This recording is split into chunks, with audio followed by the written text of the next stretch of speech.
Andrew McGahan for SevereMMA, standing alongside Gerard Gilmore here at Clanmores. And Gerard, probably the strangest thing I've heard a debuting pro fighter say, thank God that's over. Did you think it was tougher than you thought? No, I knew it was going to be tough.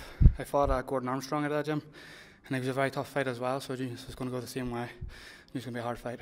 Any additional nerves? I know it's your first fight at pro. You've been around the amateur scene for a while. No different nerves. Fight's a fight, whether it's main card, whether it's Clanmores or Cage Warriors or UFC. A fight's a fight, doesn't matter where it's at.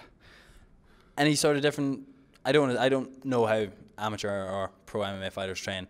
I know the only real difference is an extra 2 minutes and elbows included. Were you maybe the last year or so including elbows and stuff into your training camp just to get ready for the switch? Yeah, certainly we were including the elbows into the training camp, but it's hard to prepare because we couldn't really throw them properly and sparring with each other. And a couple of times when he was on mount, I was very wary of getting hit from above with an elbow, and I felt an elbow a couple of times, and I wouldn't like to get hit full front and face with it.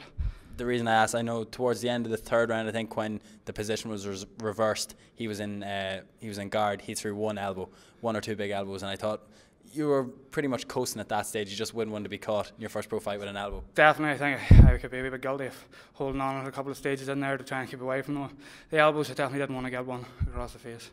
Talk to us about the first round. There was an armbar attempt. From what I saw, you shook him off, went down, and then controlled the rest of the round. But was it in any way close? It was tight, but it wasn't tight enough. I mean, certainly caught in tighter armbars in different fights throughout my career. It's definitely a problem I'm going to have to work on because it seems to be happening quite often. Anything in particular? I know adrenaline's still running high that you're going to take from this. I know in the third round it seemed like you were setting up an arm triangle from standing, and then when you got it down to the ground it just got a little bit loose. It actually seemed pretty tight from standing before you took him down. I just felt him very slippy, and I knew he turned me a couple of times when I was on the ground. By the time we went down to the ground, I felt it slip a wee bit. I wasn't going to get it. I didn't want to waste time possibly getting reversed. So even though I know you're not too happy with the decision, 1-0 as a pro, you've got over the first hurdle.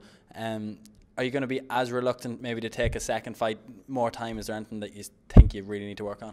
I definitely need to work on everything. I was getting caught by arm bars once again, but that's been from since I was an amateur, so it's definitely a big problem that I have to really go to school on. And probably more sparring. I need to get more sparring in. I think 5-minute rounds, hard rounds with good guys. You're going to be a little bit more worried as well. Like you see at amateur, you were taking fights quite regularly. Other guys are taking fights regularly. What do you think is the ideal distance between your first pro and second pro fight? No, that's a hard question when I've only had one. I don't know. I have to see after this week how I feel. If I'm feeling good, you know, I could take one in another 2 months or straight after Christmas, maybe one before, but I just have to see after this. I can feel my shoulder already. It's quite sore here. It's hit me with something in the shoulder, so I just have to see how I heal up. Excellent, Gerard. We appreciate the time. Thank you very much. Nice to get an interview with you.